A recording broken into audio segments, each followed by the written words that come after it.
Cuando seguía el dinero, vi que me arrastraba a la cima de una pirámide.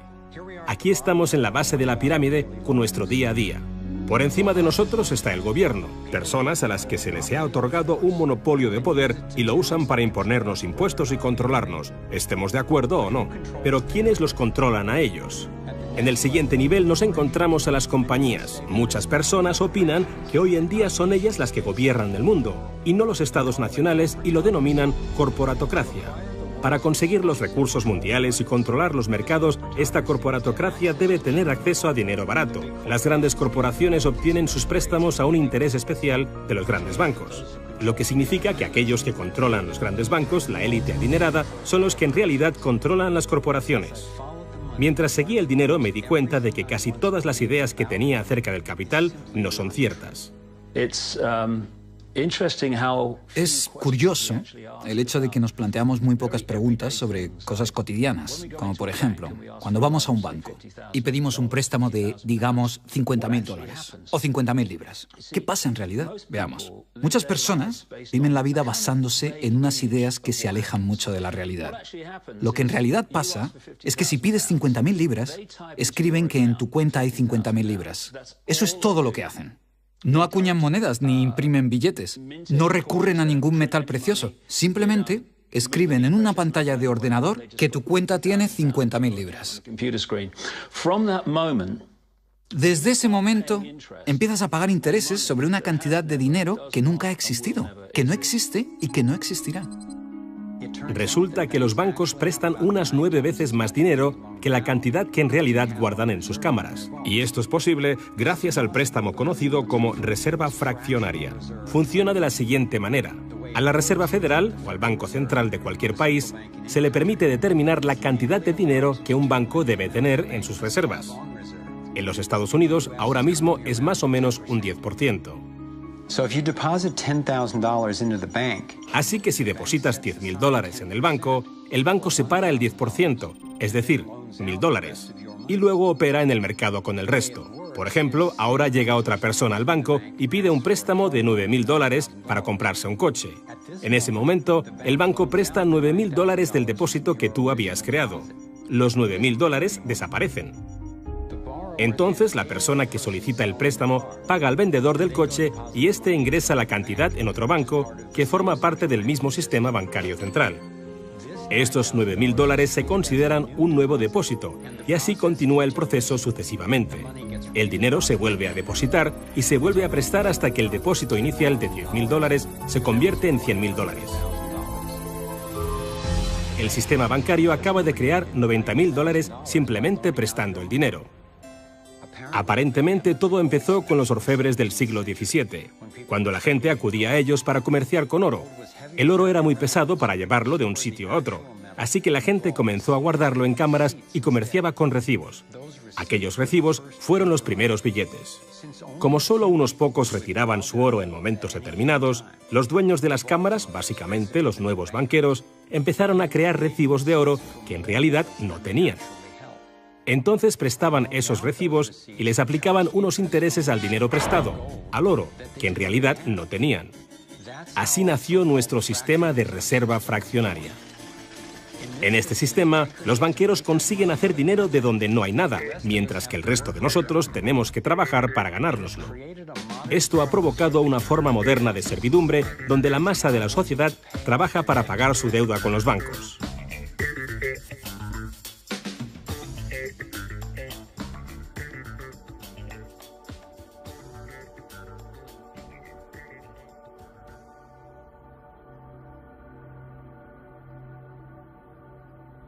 Bajo este esquema de reserva fraccionaria, inevitablemente nos hemos convertido en esclavos de la deuda de una élite financiera que nos gobierna.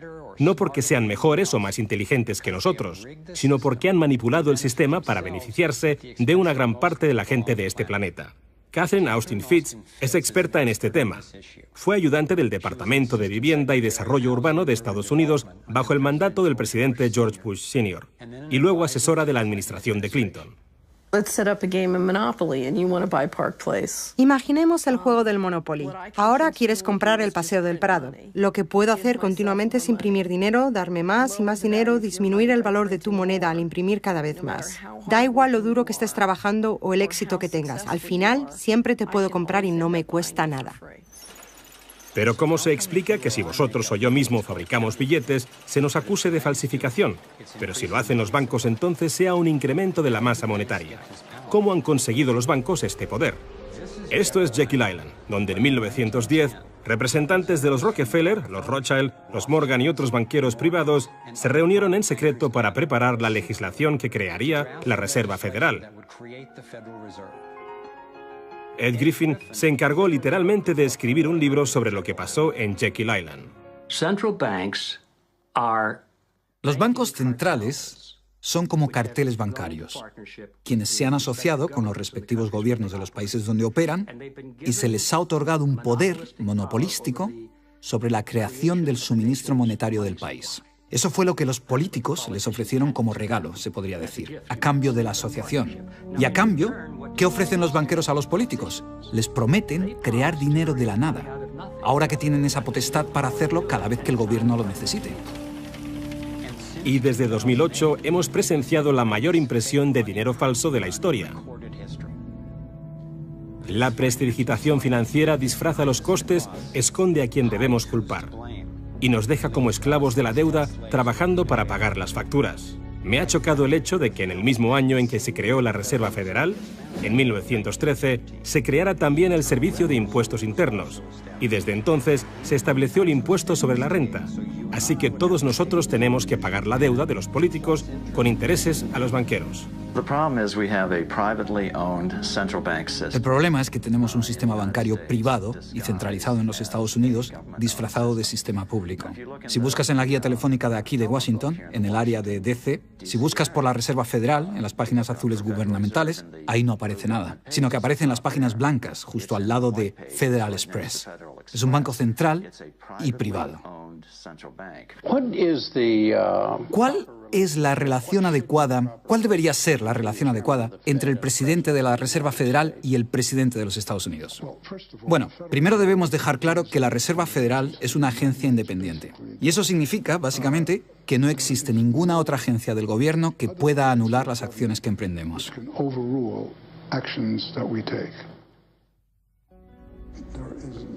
Que no existe ninguna otra agencia del gobierno que pueda anular las acciones que emprendemos. Tenemos un banco privado que imprime dinero en beneficio del Tesoro. La Reserva Federal imprime dinero en un sistema basado en la deuda, que crea escasez, pero coloca a un grupo de privilegiados en una posición en la que tienen acceso a todos los datos sobre la economía, mientras que nosotros continuamos en la ignorancia. Así que tenemos a un pequeño grupo de banqueros que entienden los datos de cómo funciona el dinero en la economía y se les proporciona la habilidad de imprimir dinero de manera que se sigue protegiendo a los privilegiados mientras que el resto nos hundimos. Después de que Catherine comenzase a destapar la corrupción del gobierno en los más altos niveles, el FBI llevó a cabo una redada en su compañía y le requisó sus pertenencias. Tuvo que ir de juicio en juicio durante 10 años hasta que la declararon inocente. Así que tenemos a la Reserva Federal, una corporación privada con el monopolio de crear dinero, pero sin tener que rendir cuentas y que además está apoyada por el gobierno con el monopolio de la fuerza. Han engañado al país haciéndole creer que la Reserva es una institución que ayuda a estabilizar la economía y que no depende de la política. Pero de hecho, en ya casi un siglo de existencia, la Reserva Federal ha hecho justo lo contrario. Desde que se puso en marcha, nos han robado a través de la inflación y el poder adquisitivo del dólar ha disminuido más de un 97%. Y la diferencia entre ricos y pobres deja claro que el dinero va a parar a manos de unos pocos. Solo 16 años después de que la Reserva Federal accediera al poder, los Estados Unidos sufrieron la Gran Depresión. En mi investigación he descubierto que antes de que se produjese el crack del 29, la élite de banqueros sacó su dinero del mercado. Después del crack, usaron ese dinero para comprar todas las acciones baratas y los bancos en quiebra más pequeños por poco dinero. Entre los banqueros que consolidaron su fortuna de esta manera, encontramos a los Rothschild, los Rockefeller y los Morgan. Un caso similar sucedió con el colapso financiero de 2008, en el que de nuevo se volvían a beneficiar los mismos banqueros. En los años previos al colapso, los mayores bancos, incluyendo Bank of America, Citigroup y Chase, todos ellos controlados por los Rothschild, los Rockefeller y los Morgan, se forraban y comerciaban con préstamos basura cuyo dinero sabían que no iban a poder recuperar. Es como colocar unas naranjas podridas en una caja y venderlas como si fuesen de la mejor calidad. Los que habían embalado ese producto sabían que tarde o temprano alguien abriría la caja y vería que no contenía nada de valor, ya que al fin y al cabo ellos habían empaquetado dichas cajas. Cuando las naranjas podridas, lo que conocemos como créditos basura, los derivados y las coberturas por incumplimiento crediticio se descubrieron finalmente, acabó por afectar a todo el mundo. La gente empezó a perder sus casas, trabajos, negocios y fondos de jubilación. Mientras tanto, los grandes bancos, que fueron los que en realidad crearon el problema, fueron los únicos a los que rescataron. ¿Y eso por qué? ¿Por qué iba la Reserva Federal a dar a los bancos billones de dólares aunque la mayoría de los estadounidenses estuviera en contra de que los rescatasen? ¿Y por qué no ayudaron a los más necesitados en vez de ayudar a los que perpetraron el colapso financiero? Mi investigación me llevó a la conclusión de que las mismas personas que crearon la Reserva Federal, los Rothschild, los Rockefeller y los Morgan, todavía la controlaban y utilizaban esta estructura para salvarse a nuestra costa. Muchos de los bancos creados siguen siendo el lobby más poderoso del Capitolio de los Estados Unidos, y ellos sinceramente son los dueños del lugar.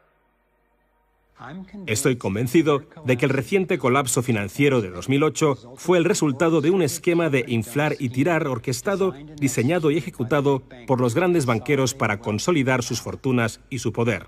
David Icke nos explica cómo ve los denominados ciclos comerciales de la Reserva Federal. Fase 1 es como lanzar el sedal. Fase 1, colocas un montón de dinero, unidades de intercambio en circulación. Para ello, bajas los intereses y concedes muchos préstamos. Esta es la parte del ciclo que denominamos boom. Como hay muchas unidades de intercambio en circulación, hay un montón de dinero que cambia de manos, que genera una gran actividad económica. Eso genera empleo y como se gasta más y más dinero, aumenta la demanda. Así que las compañías solicitan más créditos de dinero recién salido del horno para aumentar su producción. La gente coge confianza a su rutina. Pues resulta que trabajo para tal compañía y tienen muchos pedidos. Funciona de maravilla, tengo trabajo asegurado. ¿Y sabes qué? Estoy pensando en comprar una casa más grande. Luego empiezan a cambiar. Lo que hacen es tirar del sedal. Suben los tipos de interés. Ahora, cada vez hay menos personas que consiguen los créditos porque las condiciones de concesión se han endurecido. Y también, al aumentar los tipos de interés, una gran parte del salario de las personas se destina a pagar esa subida de los intereses y no al consumo. De repente, ya no hay tanto dinero en circulación y, por tanto, se compran menos cosas. Los beneficios de las compañías empiezan a disminuir, empiezan a reducir los puestos de trabajo y algunas comienzan a cerrar. La gente pierde sus trabajos. Ya no pueden pagar las hipotecas de esas grandes casas que se habían comprado cuando todo iba bien. Ahora los bancos empiezan a recoger el sedal, porque mientras la gente se declara en bancarrota, tanto las compañías como las personas, los bancos se quedan con las fortunas que sí que son de verdad.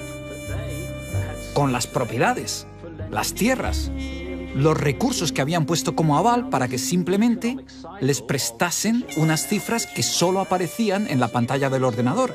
Y llevamos siglos con este ciclo económico de tirar el sedal y recoger, de inyectar una gran cantidad de dinero en circulación, de hacerlos picar. Y lo que se ha hecho en realidad es robar. Y se ha propiciado que se acumule la verdadera riqueza del mundo en manos de unos pocos.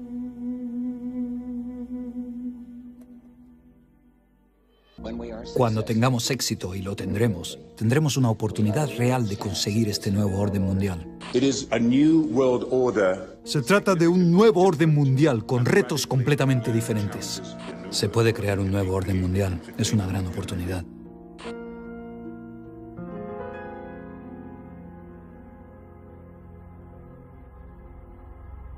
Teniendo en cuenta la situación de nuestro mundo ahora mismo, un nuevo orden mundial puede parecernos una gran idea, pero tengo que diferenciar entre lo que descubrí sobre el dominio mundial, un único gobierno global dirigido por una pequeña élite, y la realidad de nuestra interconexión global, que es darnos cuenta de que a un nivel fundamental y espiritual no somos tan distintos, todos estamos conectados. Pero los objetivos para el dominio del mundo sugieren todo lo contrario.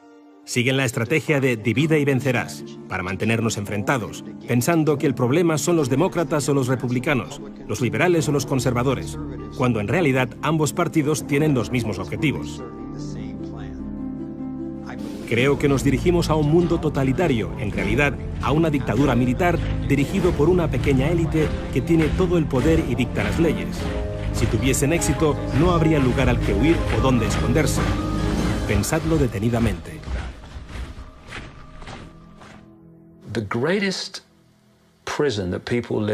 El miedo a qué piensan los demás es la mayor prisión en la que vive la gente. Lo que me pasó a mí como resultado de toda la ridiculización que sufrí fue que dejé a un lado ese miedo a qué puede pensar la gente de mí. Y cuando lo haces, te das cuenta de que hasta ese momento has estado viviendo en una cárcel. Y lo que me aportó fue una comprensión personal de lo fácil que es para unos pocos controlar a la gran mayoría. Lo único que tienes que hacer es dictar las normas de la sociedad. Lo que está bien y lo que está mal.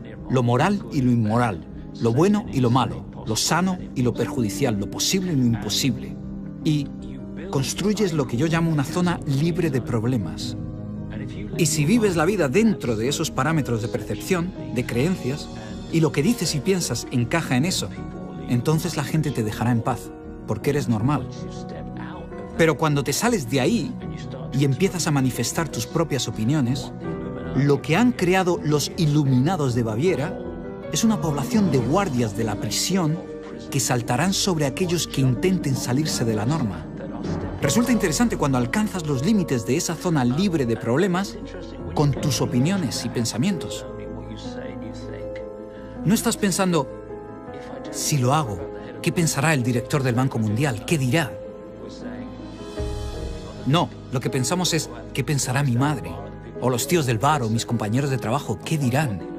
Y lo que han conseguido los iluminados de Baviera, al crear estas normas, es un ejército enorme de personas que se imponen dichas normas las unas a las otras.